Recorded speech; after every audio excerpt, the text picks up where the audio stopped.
Good morning friends. তো আজকে আমরা শিলং থেকে বেরিয়ে যাব। শিলং থেকে বেরিয়ে আজকে যাব হচ্ছে সানটুকের দিকে। তো সকাল সকাল সব রেডি হয়ে গেছি। ঘড়িতে বাজে 8:15। তো লাগেজ আমার বাঁধা হয়ে গেছে, লাগেজ সেট আপ হয়ে গেছে। জাস্ট একটা ব্যাগ আছে, শুধু খালি বাঁধবো, হয়ে যাবে। এখন নিচে গিয়ে ব্রেকফাস্ট করে হোটেলের যা কিছু আছে সব কমপ্লিট করে সোজা বেরিয়ে যাব। তো দেখতে থাকো।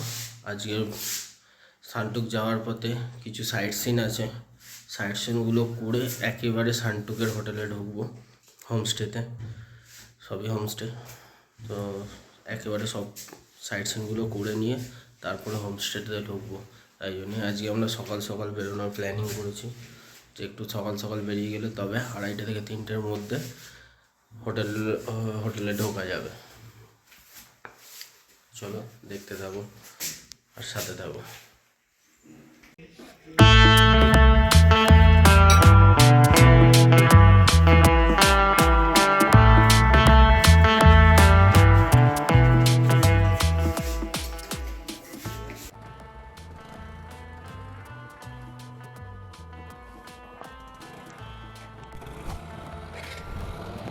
তো আমরা এবারে বেরোলাম সিটং হোটেল থেকে।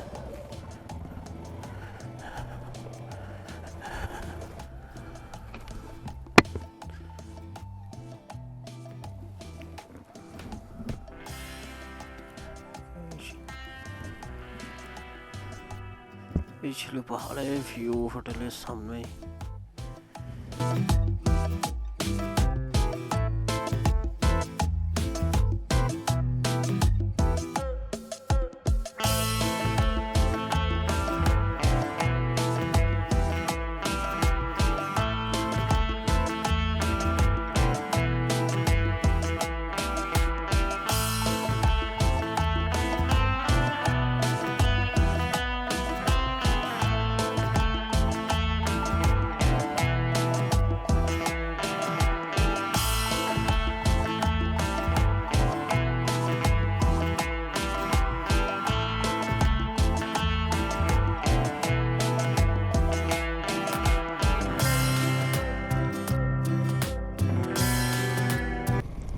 দার্জিলিং রিজিয়নালে এই রাস্তাগুলো দেখার আছে।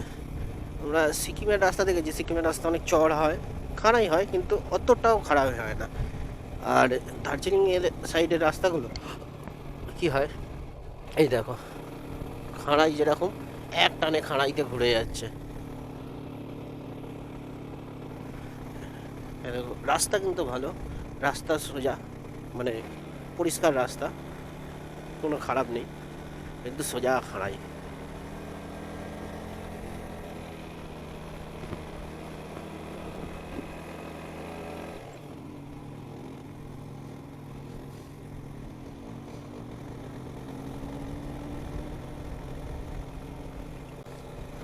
বেশ ভালো, এখানে গাড়ি চালাতে বেশ মজা লাগছে। হ্যাঁ, সিকিমে যেটা রাস্তাটা খুব খারাপ থাকে, চওড়া রাস্তা, ঢালাই করা রাস্তা থাকে, এখানে পিচ রাস্তা কিন্তু খাড়াই। বাকি ওভারঅল দেখতে গেলে সিকিমের রাস্তা কিন্তু বেটার। এদিকে রাস্তা পরিষ্কার, কিন্তু রাস্তাটা সরু। এই দেখো, একটা গাড়ি আসছে, এইখানটা একটু চওড়া ছিল, কিন্তু গাড়িটা তাও দাঁড়িয়ে গেল। আমার পেছনে যাওয়ার জায়গা নেই, আমার পেছনে আরও 2-3 জন আছে, তো ওরা যাওয়ার জায়গা নেই। রাস্তাটা এরকমই সরু।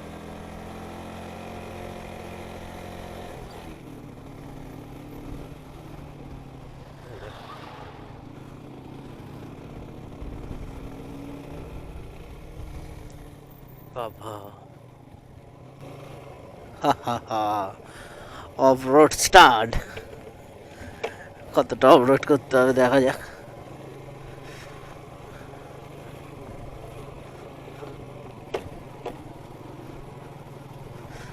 রাস্তা তৈরি হচ্ছে, মনে হয় কিছু ধস টস নেমেছিল, পাথরগুলোকে কেটে সরিয়েছে।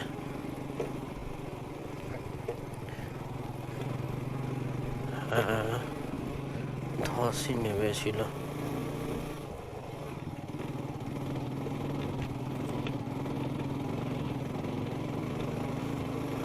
বাস নেমেছিল ওই জায়গাটাকে শুধু খালি রিপেয়ার হচ্ছে। বাবা, এরকম চড়াই শুধু খালি আমি পেয়েছি গুরুদম্বারে। গুরুদম্বার তো ছেড়ে দাও, যারা গেছে তারা জানেই, মারাত্মক।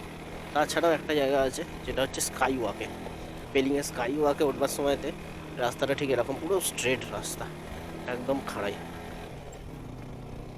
মানে ওইখানে যদি তুমি একবার ব্রেক দিয়ে হাত দিয়েছো বা ক্লাচে হাত দিয়েছো, রিদিমে যেরকম উঠছো উঠে যেতে হবে, না হলেই ব্যাস গাড়ি পেছন দিকে উল্টে যাবে।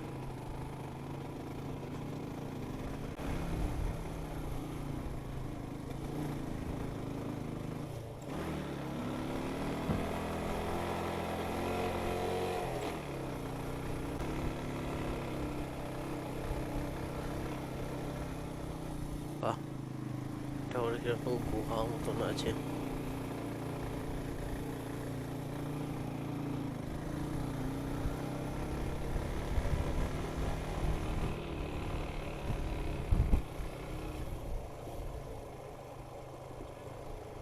তো আমরা এসছিলাম এই দিক থেকে, আমাদের এখন এই দিকে বাঁ দিকে সিধে যেতে হবে। অ্যাকচুয়ালি এই রাস্তাটা লোকালস বলছে দার্জিলিংয়ের দিকে যাচ্ছে। ঠিক আছে, দার্জিলিংয়ের দিকে গিয়ে উপর দিয়ে আমরা যেহেতু সাইট সিন করতে করতে যাব,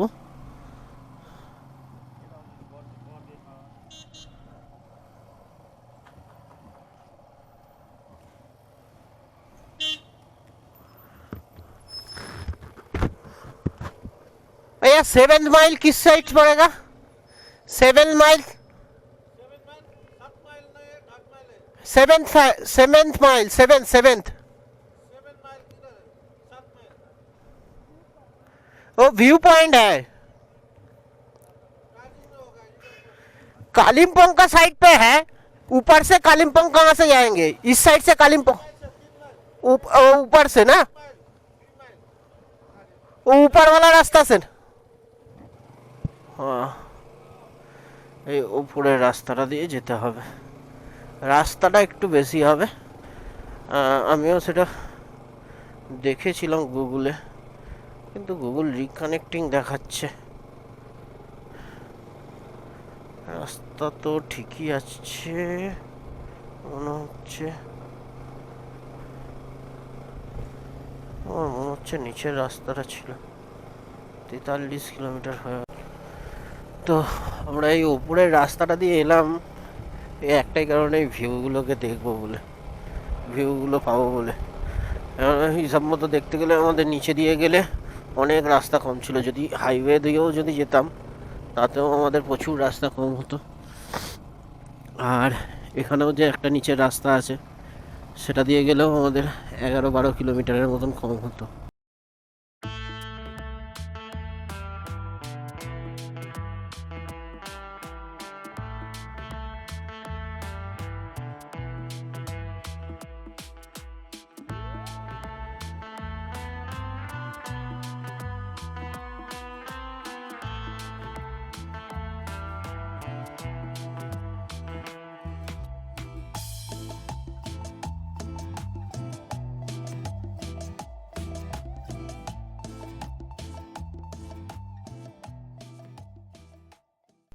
চ, তো এই হচ্ছে মোর মাথা, এখান থেকে এবারে ডান দিকে ঢুকতে হবে।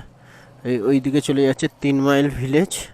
দারুণ রাস্তা, জঙ্গলের ভেতর দিয়ে পাহাড়ের কোলে রাস্তা, দারুণ রাস্তা।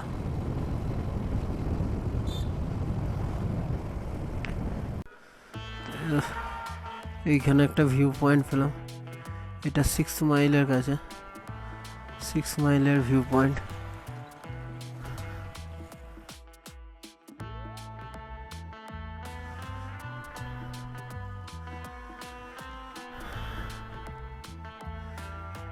ক্যামেরাতে কতটা আসছে জানি না, একটু ফগ হয়ে আছে, কিন্তু অসাম লাগছে। তো এই হচ্ছে লাভার্স ভিউ পয়েন্ট।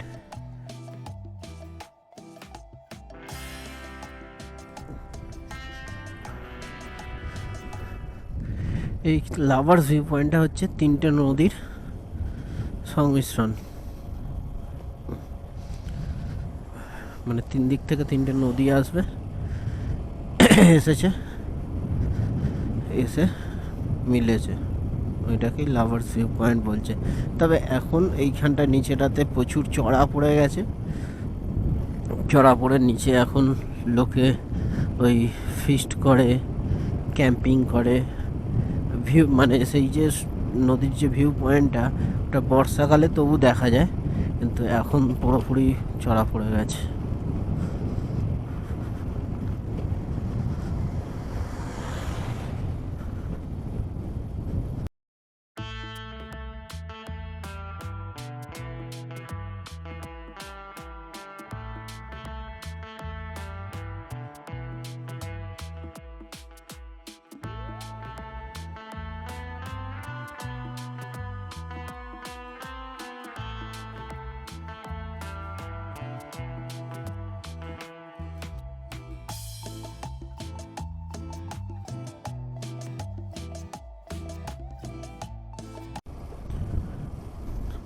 তো এই হচ্ছে আমরা তিস্তার পাড়ে নেমে এসেছি, একদম তিস্তা নদীর পাশ দিয়ে রাস্তাটা, এই দেখো নদী পাশ থেকে যাচ্ছে,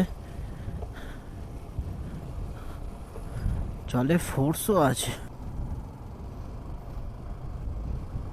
এই নদী, এই রাস্তাটাও একদম ভালোই হয়ে গেছে, ঝাঁকাঝাঁক বানিয়েছে রাস্তাটা। আমি এর আগের বারে যখন এসেছিলাম বছর 2 আগে, তো তখন রাস্তাটা তৈরি হচ্ছিল, দেখেছি, রাস্তাটা দারুণ বানিয়ে দিয়েছে। এইবার এইখানটা একটু দেখতে হবে ইনস্ট্রাকশন বোর্ডটা, কালিম্পং উপরে।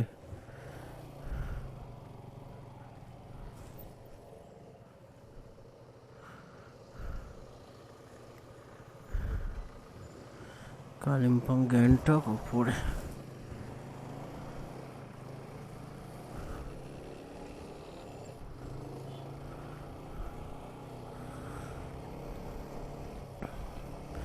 আমরা সাধারণত সোজা আসি সেবক রোড ধরে, এই রাস্তাটা এখান থেকে সোজা গ্যাংটকের দিকে উঠে যায়, ঠিক আছে। এবারে আমরা কি শিটং থেকে যেহেতু এলাম, ওই জন্য ওইটা দিয়ে ঘুরে দার্জিলিংয়ের রাস্তাটা দিয়ে এসে নিচে দিয়ে এলাম।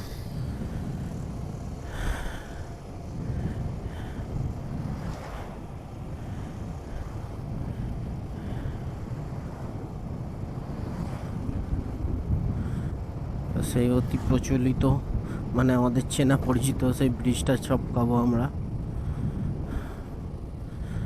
নামটা আমি বারবার ভুলে যাই, দাঁড়াও দেখে বলছি। একটা বোর্ড আছে,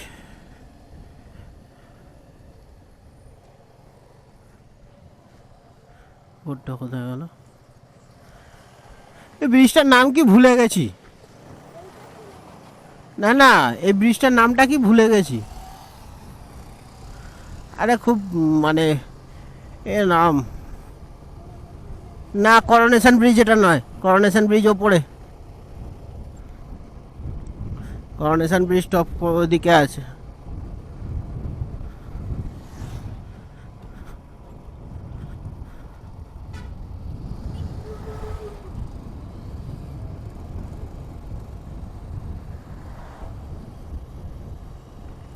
এইবার শুরু হবে কালিম্পংয়ের রাস্তা।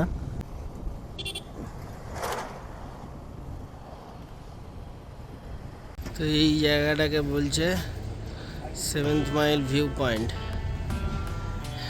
এই নিচে থেকে কালিম্পং আসছে, মানে শিলিগুড়ি থেকে বা যেখান থেকেই ওঠো তুমি, কালিম্পংয়ের যে মেন রাস্তাটা এইখান থেকে আসছে, এই ঘুরে এবার কালিম্পংয়ের দিকে উঠছে, ঠিক আছে। এই যে লেখা আছে আই লাভ কালিম্পং। পিছন দিক এই জায়গাটা এখনও পর্যন্ত ভালোভাবে ডেভেলপ হয়নি, কিছু করছে একটা স্পটের মতন, এখনও আন্ডার কনস্ট্রাকশানে রয়েছে।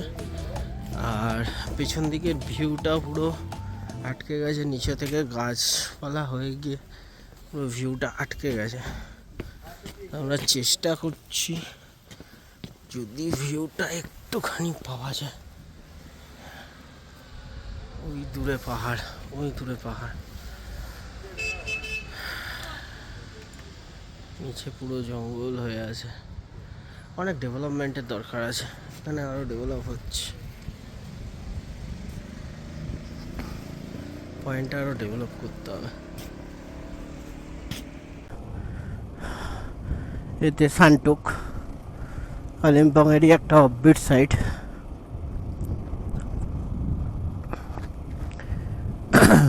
তো এটা হচ্ছে 7th ভিউ পয়েন্ট ছিল, ভিউ পয়েন্টটা আরও ডেভেলপ করবে। এদিকে আমার গরম লাগছে, ওয়েদারটা পুরো চেঞ্জ হয়ে গেল, দার্জিলিংয়ের দিকটা ঠান্ডা ছিল, এদিকটা পুরো গরম হয়ে গেল ওয়েদারটা।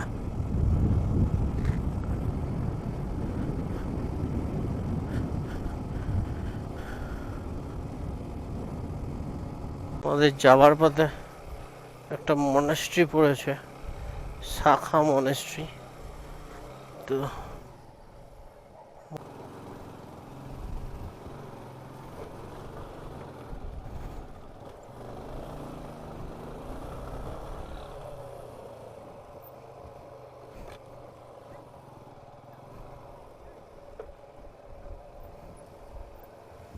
ওহ, সামনে থেকে কি ভিউ!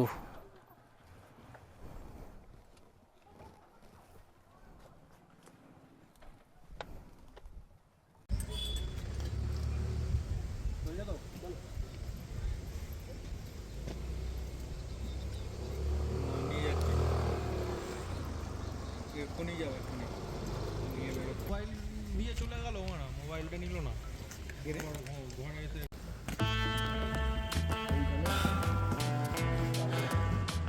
ডাইনিং এরিয়া, কি বড় ডাইনিং এরিয়া!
তো এই হোমস্টে এসে গেছি,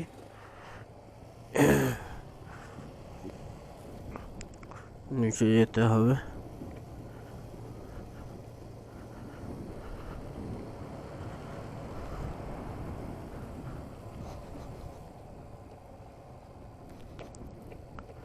তবে রাস্তা খুব খারাপ আছে।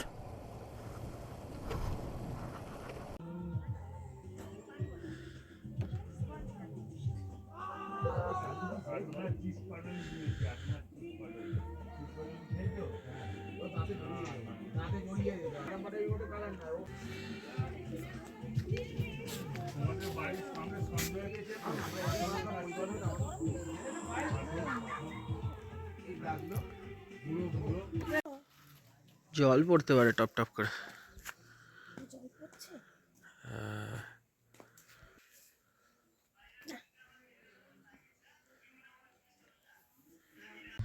গুড মর্নিং ফ্রম স্যান্টক।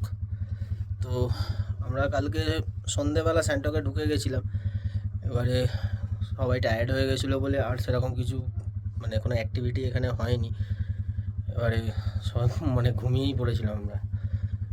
তো রাত্রিবেলা যা শুধু খালি যে লাইটিংটা জ্বলে, স্যান্টকের যে রিভার স্টোন হোমস্টেটা আছে, অনেকেই জানে যে লাইটিংটা হয়, সেই লাইটিংটার একটা শুধু খালি রাত্রে খেতে যাওয়ার সময় ভিডিওটা করে রেখেছিলাম।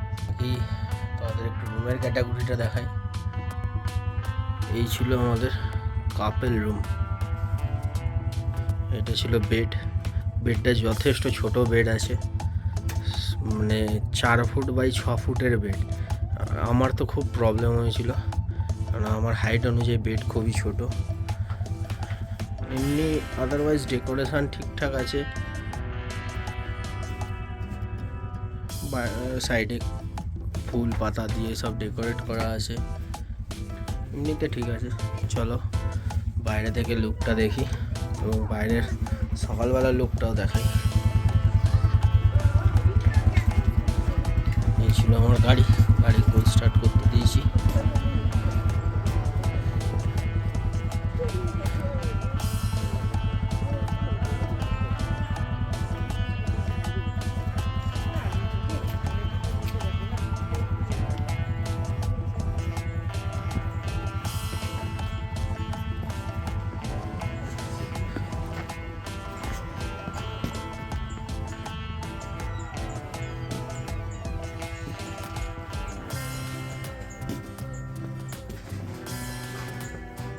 কাপল কটেজগুলো উপরে, আর নিচে ওই যে টেন্টগুলো আছে অ্যাকচুয়ালি টিনের টেন্ট, এগুলো 4 বেডের।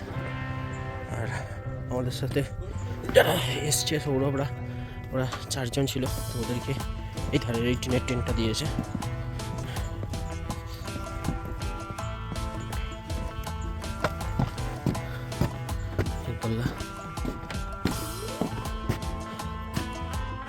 রেডি? শুনতে পাইনি।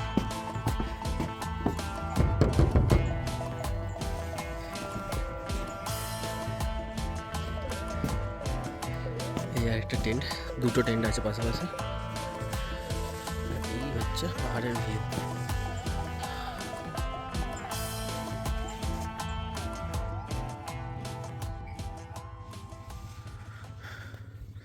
এখানে এরা কিছু ফুল গাছের চাষও করেছে, ওই সাইডে ওইগুলো হচ্ছে বাঁধাকপি গাছের চাষ। নিচেতেও কিছু চাষাবাদ করেছে। আমাদের যেটা বলার সেটা হচ্ছে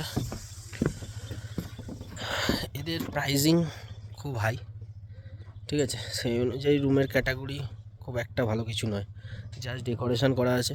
ডেকোরেশন করে রুমের ক্যাটাগরি হাই হয় না। রুমের সাইজ, বাথরুমের কোয়ালিটি আমার খুব একটা পছন্দ হয়নি, অনেকের হয়ে যেতে পারে, কিন্তু আমার খুব একটা পছন্দ হয়নি। তো এই কাপেল কটেজগুলো আমাদের এখানে প্যাকেজিংয়ে নিয়েছিল 1300 টাকা করে।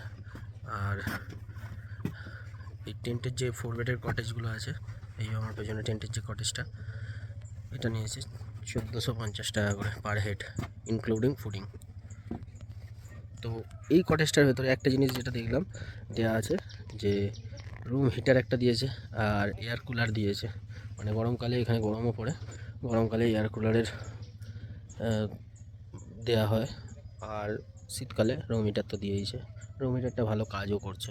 আমি রাত্রিবেলা একবার এসেছিলাম, তো দেখলাম রুম হিটারটা ভালোই কাজ করছে। তো চলো, ওভারঅল ঠিকঠাক আছে।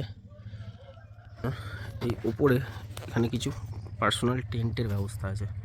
এই দেখছো, এগুলো ব্যাম্বুর একটা ঘর করেছে, উপর নিচে 2 জায়গায় টেন্ট পাতা আছে। টেন্ট করা, মানে যারা টেন্টিং করবে তাদের টেন্ট করতে পারবে। এগুলো নর্মাল টেন্ট, যেটা সচরাচর আমরা দেখে থাকি। তো চলো, এবারের মতন ভিডিও এখানেই এন্ড হবে। এখান থেকে সোজা আমরা যাব শিলিগুড়ি, এখান থেকে রায়গঞ্জ বেরিয়ে যাব ও রায়গঞ্জে স্টে করব, স্টে করে পরের দিনকে কলকাতা। তো চলো, আবার পরে কোনো ট্যুরিং ব্লগে দেখা হবে। সিরিজটা যদি ভালো লাগে তোমাদের, আমি চেষ্টা করেছি ভালো করে করবার, তো সিরিজটা যদি ভালো লাগে লাইক করো, সাবস্ক্রাইব করো চ্যানেলটাকে। চ্যানেলটা অনেক দিন ধরে গ্রো হয়নি, একটু সাবস্ক্রাইব করো, সাপোর্ট করো। তোমাদের সাপোর্ট করলে ভিডিও করবার আরও মোটিভ পাবো। তো বন্ধুরা পাশে থেকো। আজকের মতন বাই।